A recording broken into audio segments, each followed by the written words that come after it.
everybody. Thank you for turning up to this presentation on the EDP Energy Industry Doctorate Program. My name is Stephen Mark Williams. I'm the Executive Director of ETP. So just to start off, it'd be nice if you could just say hello to me by putting your name in the chat box. So I'm going to do that too. So just message everyone.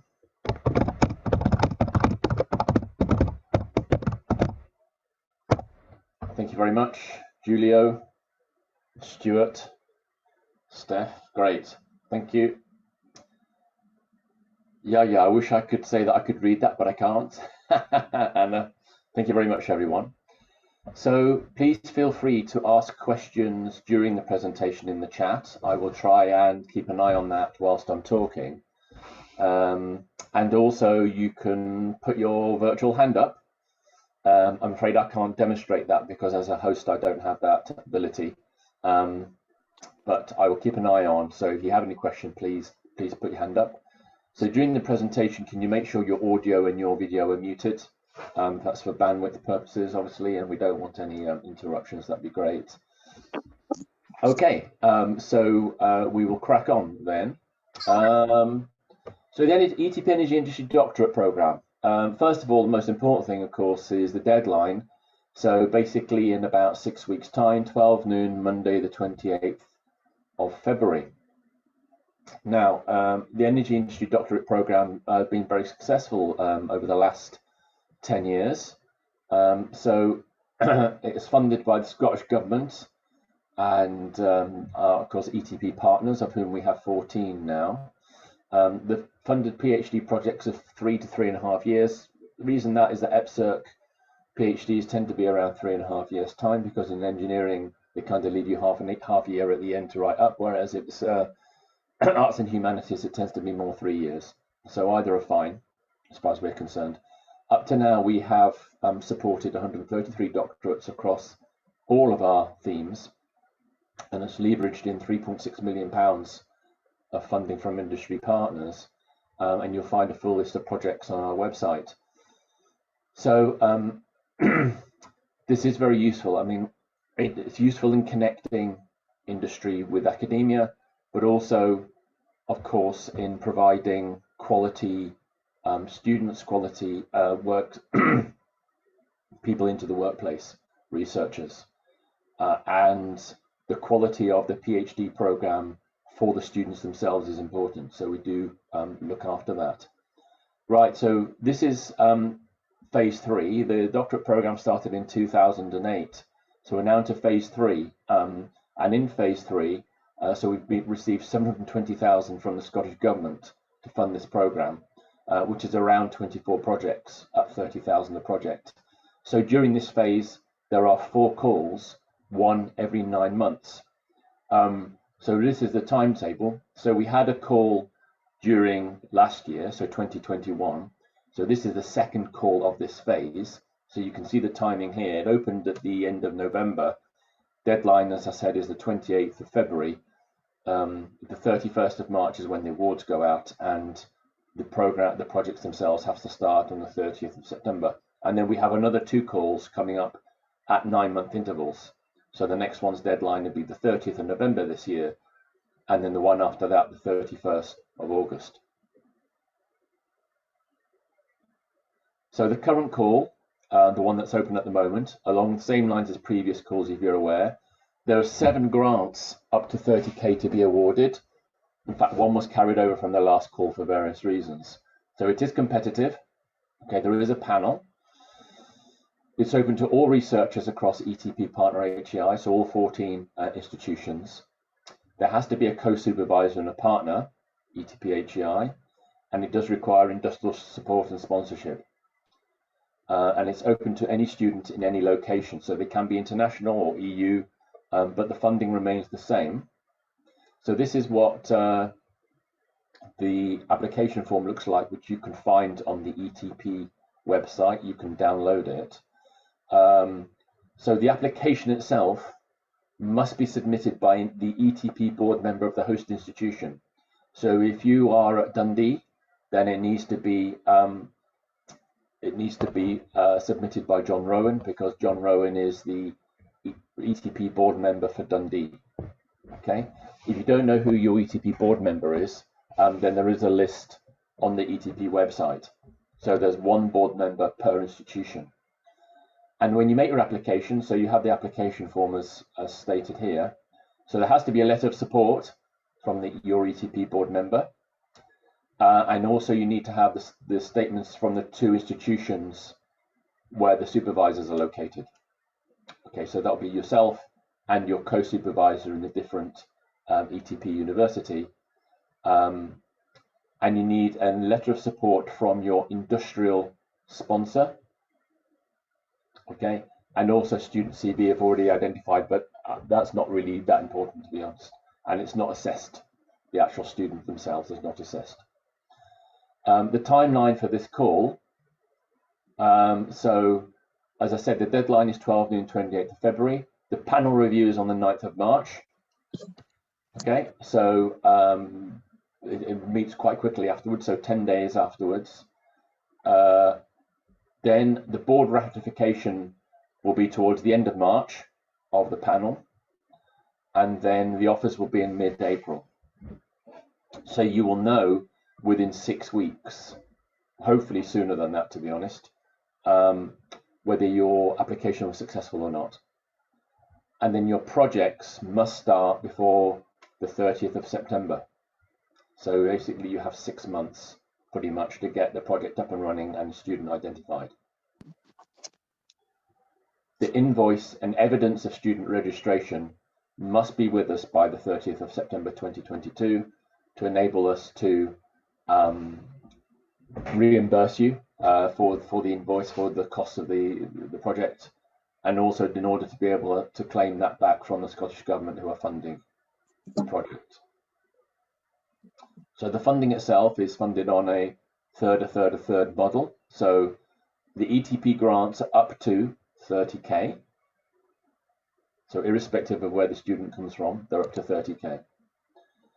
And the balance of the PhD cost must be split between the host institution where you are located and your industrial partner.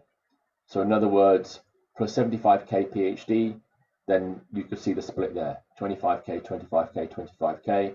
So it doesn't have to be exact. If the university puts in 20k and the industrial sponsor puts in 30, that's fine.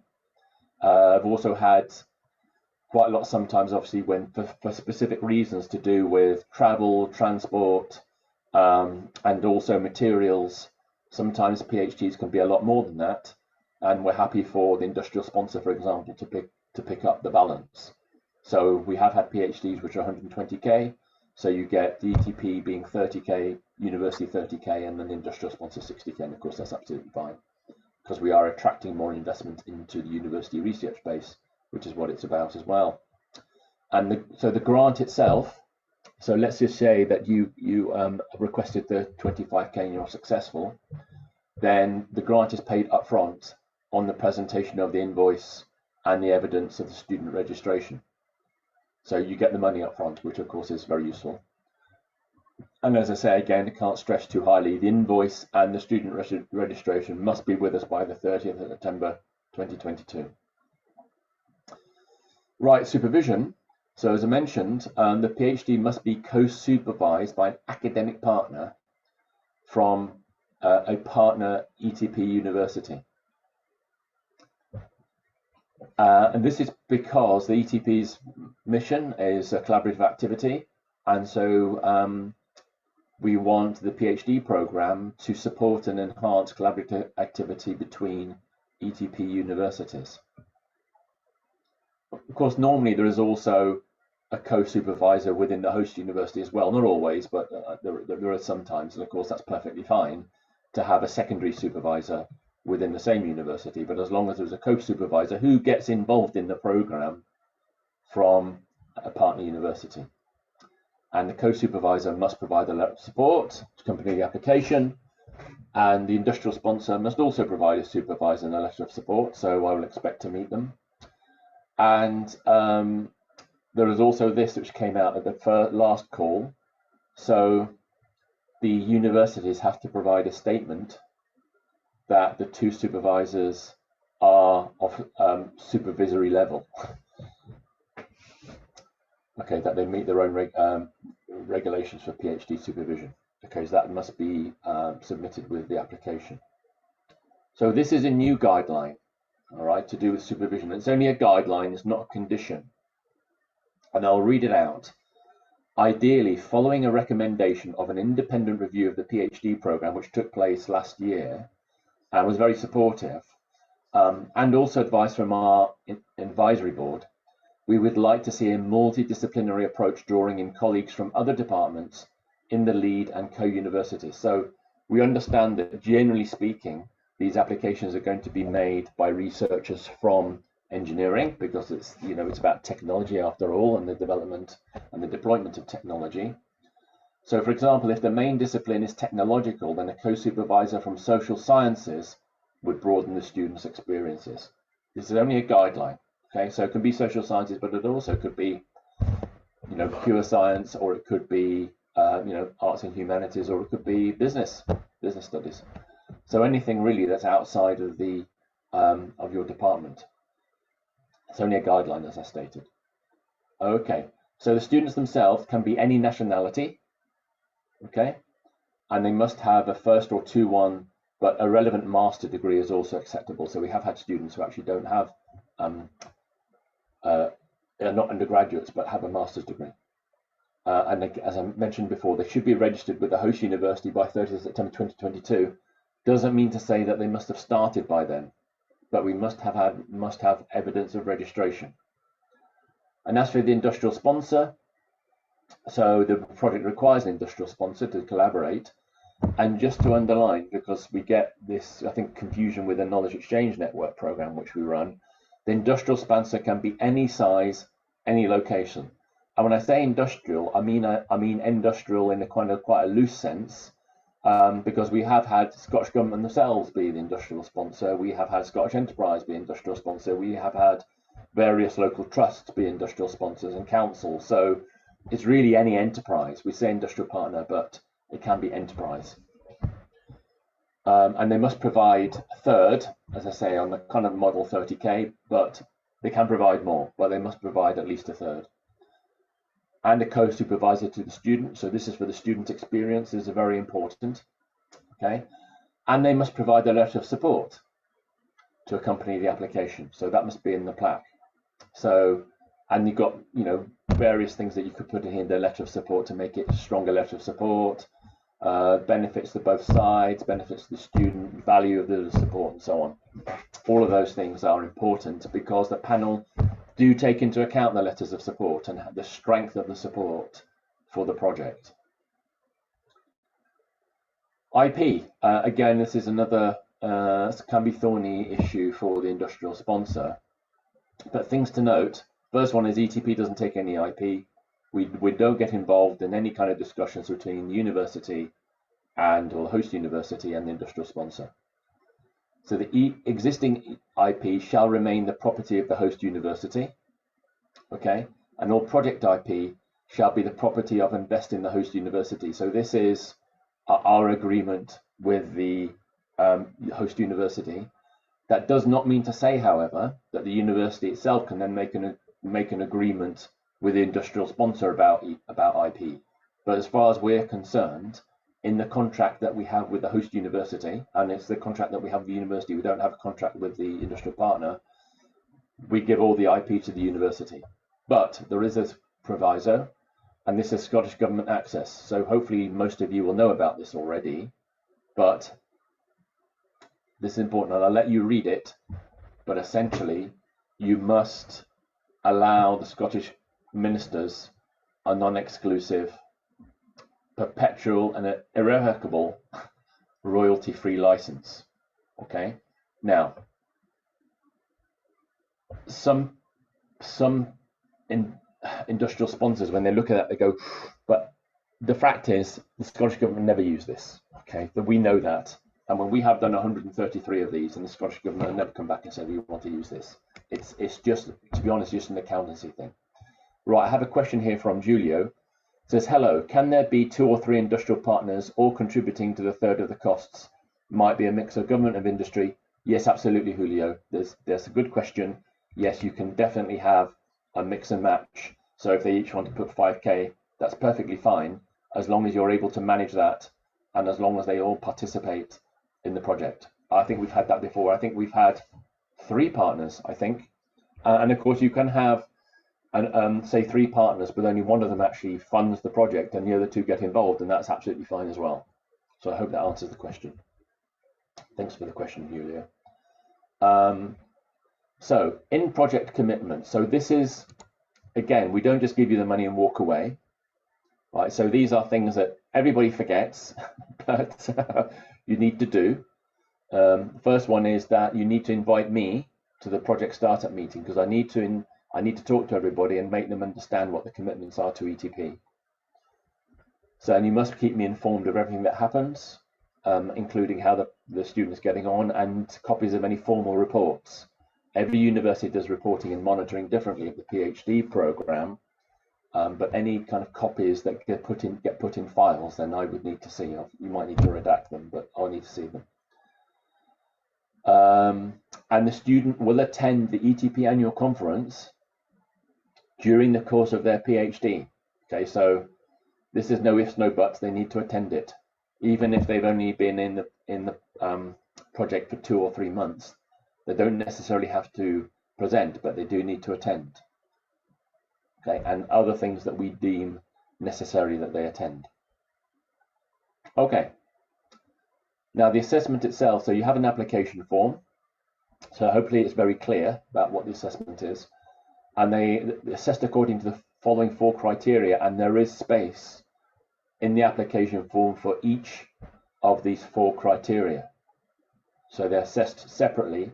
So you must answer the question separately. Don't assume that because you put an answer in one of the bits of the application form that it's going to be relevant to the other bit. You must answer each bit fully. So the first one is that it supports the themes of the Scottish Government's energy strategy. So you need to relate back to the original energy strategy, which came out in 2017. In theory, there's supposed to be a refresh of the energy strategy coming out this year, but I don't think it'll come out in time for this call. But also there are sectoral reports from the Scottish Government, such as the onshore wind policy draft that came out at the end of last year, offshore wind, hydrogen.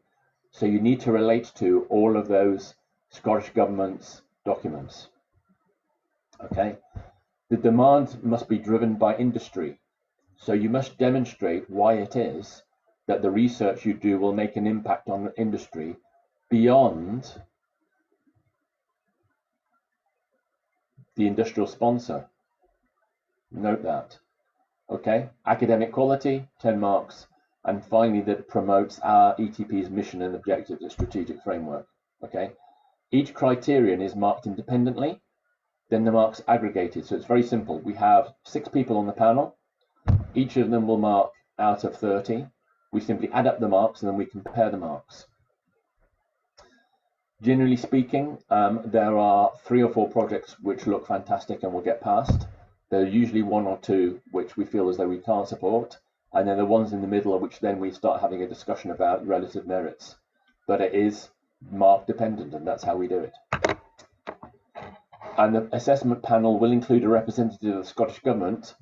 In this particular case now, somebody called William Black. Okay, William Black. So he will be the Scottish representative on the panel. I'm meeting him tomorrow. Okay, so there is a project abstract at the beginning. It's not assessed, but it does help put into context your project, so it is important. And it is what we use when we're promoting the project. For example, when we put it on the ETP website, we use your abstract. And so it's a 100-word elevator pitch, basically, used in promotional material. It is a challenge, there's no doubt about it. So you have to list what the challenge is, what is it that you are trying to solve, what actions you're doing to solve it, and what the impact and benefits are. So you have to write this for somebody who is not a scientist, okay, so who is a layperson, but it's not assessed. Project description also not assessed, okay, the same thing, so work packages, this, that, and the other. There's some description there. It helps us to understand what the proposal is, especially if the technology is not something we are up to speed with. Alignment with strategic aims, 5 marks. So here are the 6 core pillars of the ETP energy strategy, but I would suggest you go beyond that and actually get the detail. So you need to demonstrate how your project aligns with one or more of these areas. Okay. It needs to be driven by industry. So you need a letter of support that will support this section from the industry partner. You must demonstrate how the demand is driven by the wider energy sector, not just the industry partner. Okay, just because you have one company who's interested in it doesn't mean to say that you have a market for it or that will be absorbed by industry. So you need to demonstrate wider industry need, that it has significant knowledge exchange potential, and that has a potential for impact, industry, jobs, wider society. Okay, so all of these things are listed in the application form. So you need to take these things into account. Remember that this project, we don't want it to be seen as an isolated project. It's supposed to be part of something bigger, right? Academic quality, 10 marks. So overall aim of the project, the academic quality, in other words, how good we think the project is, clarity and achievability of objectives, quality of academic environment, in other words, what the supervisors, level of supervisory quality, potential for academic impact, so this will be looking internally rather than externally, and benefits to students, and I'm particularly keen on this, the kind of learning, the experience, the skills that they're going to pick up, how they're going to be a rounded researcher at the end of this project. And then finally, alignment with ETP Strategic Framework. What I mean by that is values, vision, and outcomes. So you can find all that on the ETP website. So link to it. Okay, make sure that you bring it up in the answer to this question. So make reference to the strategic framework, and ETP, remember, is all about collaboration. It's collaborative activity. So what we want to see is this: demonstrate how the research will benefit and engage the wider ETP community, not just the 2 institutions involved. So remember that ETP has, apart from 14 institutions, has 12 themes. Your project will be within one of those themes. So how are you going to engage, for example, with the theme lead? How are you going to engage with the theme leadership group? How are you going to engage with other themes? So all of these things ETP is interested in, because we want to see how this collaborative activity. So Julio, you've asked another question here. So this is a from Julio, probably. Okay. How long each section is expected to be? There isn't a specific answer to that. However, the application itself should be no more than 7 pages. So it does specify that at the beginning of the application form. So you can decide how long a section is, but in total, the application can't be longer than 7 pages. Okay, good. Thank you, Julia. Thanks for the question. Okay, so finally, this is it.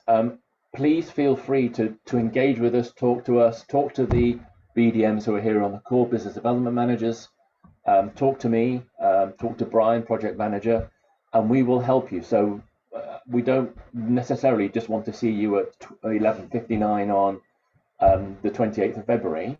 If you have any issues, you want any advice, want to see how you can align your project, then please let me know. Okay, so I have a question from Dahlia. So no, Dahlia, you say here, should the fund be 10K from each partner to some 30K? So, oh, I see what you mean. So you're talking about the industrial sponsorship money. Sorry. So first of all, you calculate what the cost of the project is, the cost of the PhD. So let's say I gave an example, but let's say give you another example. So let's say it's 100,000. Okay. So you put in an application to ETP for 30K. That's the maximum you will give you. So you then need to find the balance of 70,000 between the university and industrial sponsors. So my view is that that would probably be, for example, it could be 35K from the university and 35k from the industrial sponsor, or it could be 30k from the university and 40k from the industrial sponsor. Both of those are absolutely fine. Okay, thank you, Dahlia. That's good. Right, so that's the end. So if you have any questions, put them in the chat, put your hand up. I haven't seen anybody's hands up at all, so I'm assuming that nobody has put them up, that I can't see anything. I think that's probably all that you need to know.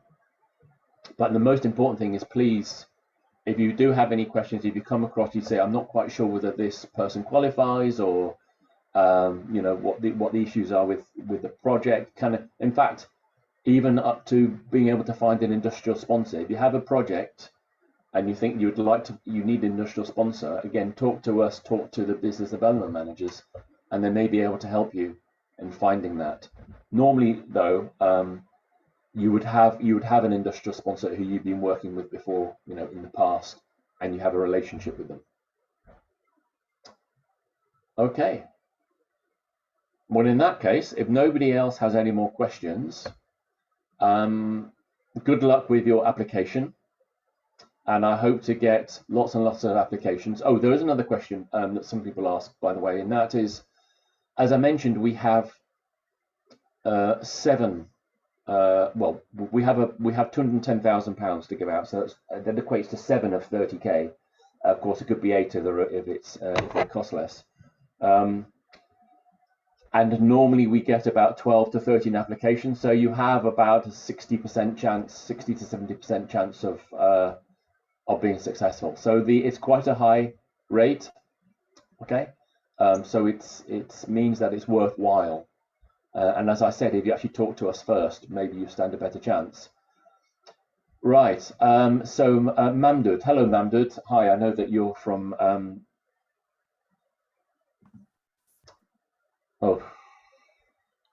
RGU, so welcome. Our industrial partners are not interested to fund the PhD project. It is too long and academic. Does ETP help finding industrial sponsors? So Mamdud, hi, good to see you. So yes, as I mentioned, if you have the idea of a project and you would need an industrial partner, you don't have one, then we may be able to find you one.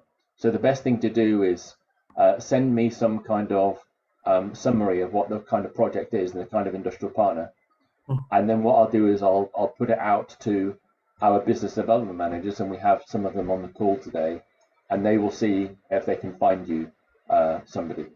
Okay, that's great. Thank you very much. Okay, and that's the same to everybody. Okay, but I understand that, especially now, a lot of industrial partners think that 3 years is too long, and yeah, but that's the PhDs for you, I guess. So a question from Michael John Trina. Hello, Michael John. Thank you for your question. And the question is, if you have received funding from ETP before, i.e. through the Knowledge Exchange program, does this at all impact on whether you can apply to this? And the answer is absolutely not.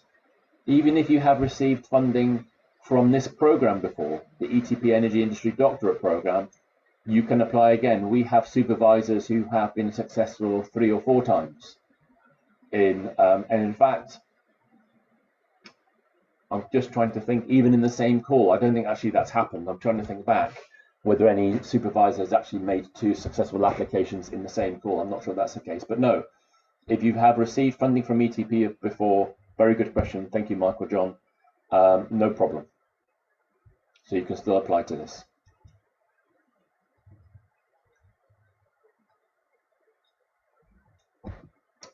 I'm just trying to think if there's anything. So you know that the students can come from anywhere. You don't have to have had identified a student when you make the application. That's fine. Of course, there is an issue about international students costing more, and that's really up to the host university whether you choose to take that on and how they get funded. ETP, in every case, ETP will only fund up to 30k. Right, in that case, if there are no more questions, oh, hang on. So Dahlia, hello Dahlia again. So is payment done on a yearly basis? So ETP will transfer the the 30K or the amount that you have applied for. Right, hang on a minute, Dalia. At the beginning. Then after that, how the funding is structured is up to the host institution and the industrial partner. ETP does not get involved. I understand that sometimes supervisors, especially if they are new to universities, don't understand how the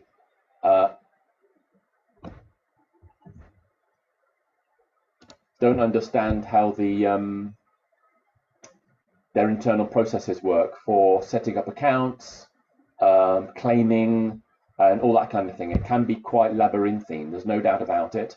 And all I can suggest is that you contact your own financial services department within the university, and that you ask them how to do it. And I know that can be complex. Yaya, I hope I pronounced your name right, Yaya Naderi. Thank you for your question, Yaya. So Yaya asks, does the payment just cover the tuition fees and other expenses of student, or that would there be an amount of funding, i.e. living expenses for the student? The answer is, we don't cover the living expenses because the living expenses are covered within the bursary that the student receives. So those figures are laid down. There is an agreement between UK universities and the government or HEFCA about what those figures are. So we would expect, it's called a stipend, sorry, not a bursary. So that's the figures that we would expect to see in the actual application form. Okay. Right. So, and I can't remember how much they are per annum now. It's not much, is it? It's about 15K. I can't remember, maybe 14, 15K. So that's what we would expect. So included, you would have, and then the cost, the university costs themselves. But anyway, usually the costs add up to more than, as I said, 75K. Or is that okay? Yeah. Okay, thank you for that. Any other questions? No hands up. Okay, in that case, I'll leave it there. And I hope to hear from some of you soon. And I hope the rest of your day goes well.